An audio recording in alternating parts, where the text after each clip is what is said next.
137쪽 보시면요. 137쪽에 비정연파 교류라고 되어 있죠. 제9장 비정연파 교류입니다.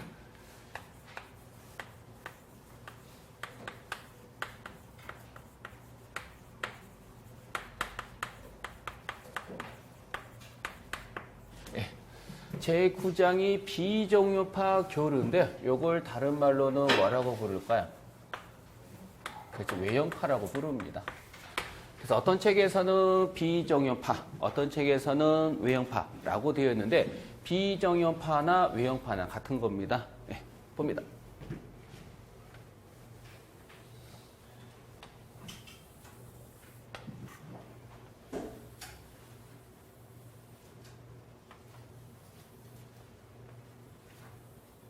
우린 이와 같은 파를 무슨 파라 그래요? 정현파 또는 사인파라고 말하죠. 다시 말해 우리는 이와 같은 파를 무슨 파라 그런데 그것을 정현파 또는 사인파라고 말하는데 외부에 뭐가 들어오면 잡음이 들어옵니다. 나중에 제용학 들어가면 외부에 들어오는 이 잡음을 외란이라고 우리가 표현을 하는데 그 이와 같은 파를 무슨 파라 그러냐 것을 정연파라고 부르고 이와 같은 정연파에 뭐가 들어오게 되면 잡음이 들어오게 되면 즉 고조파가 들어오게 되면요 요 파형은 이런 식으로 뭐가 되냐 찌그러진 파형으로 변형이 됩니다.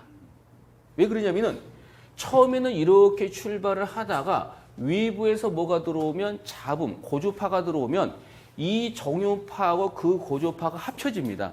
합해지다 보니까 모양새가 뭐가 되냐? 천차만별로 이렇게 찌그러진 파형으로 변형이 된다는 겁니다.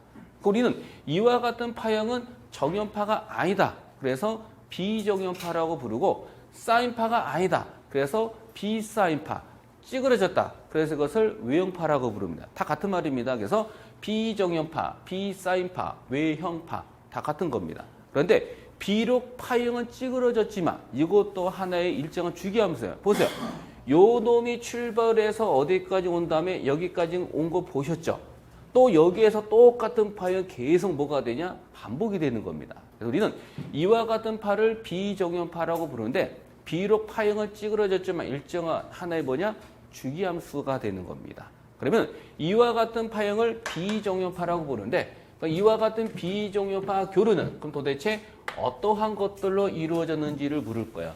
우리는 이렇게 찌그러진 파형을 비정연파라고 부르고 이와 같은 비정연파 교류는 도대체 어떠한 것들로 이루어졌습니까? 라고 물으면 시간의 영향을 받지 않는 무슨 분과 직류분과 그 다음에 기본파와 그 다음에 고조파의 못들로 이루어진 거야.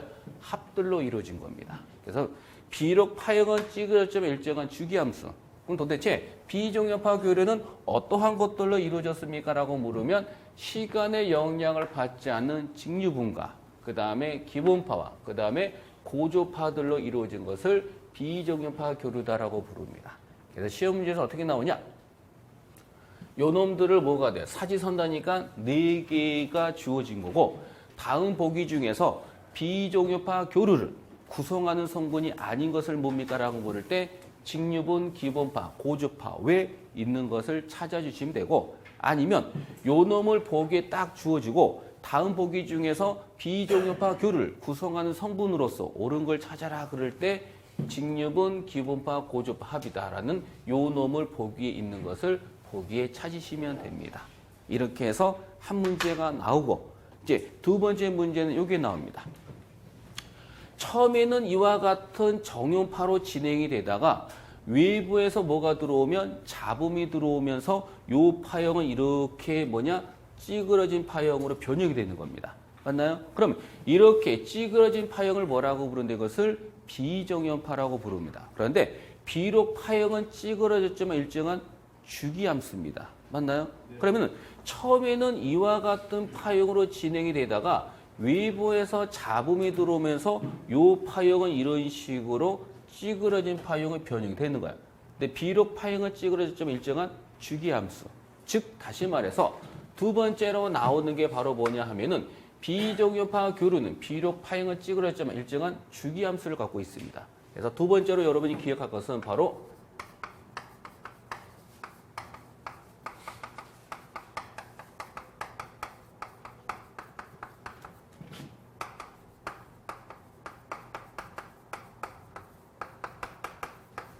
즉 무수히 많은 뭐가 되냐? 주파수의 성분을 갖는다. 이때 주파수의 성분을 갖는다는 것은 무수히 많은 뭐예요? 고주파들로 이루어졌다는 뜻입니다. 왜냐? 처음에는 이런 파형인데 외부의 잡음, 고주파가 들어오면서 기본파, 즉 이와 같은 정연파하고 고주파가 뭐가 돼요? 짬뽕이 돼버린 거야. 그래서 두 개가 합쳐지면서 파형이 뭐야? 천차만별로 바꿔집니다.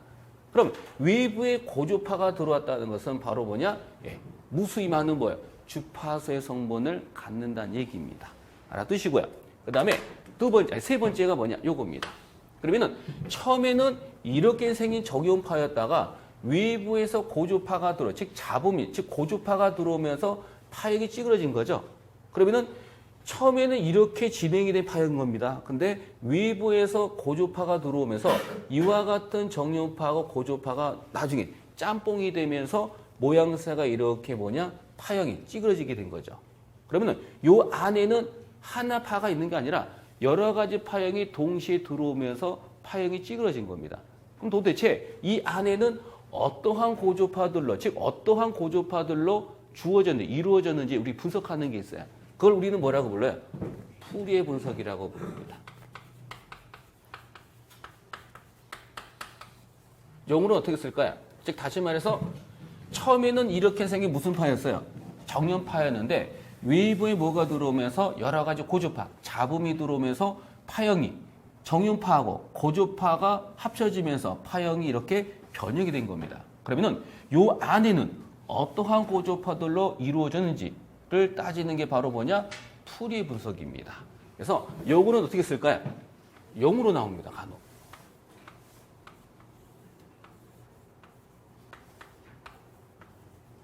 이렇게 나옵니다. 즉 시험 문제 이렇게 나와요. 시험 문제 이렇게 나옵니다. 어떻게 나오냐면은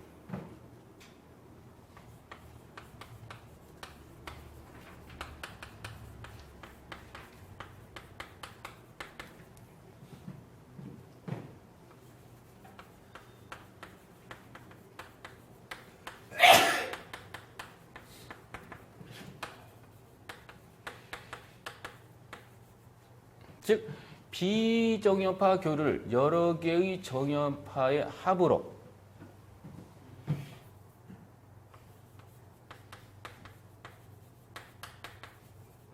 즉 비정연파 교를 여러 개의 정연파 합으로 나타내는 것, 즉 분석하는 것을 무슨 분석입니까? 라고 물으면 뭐가 정답이다?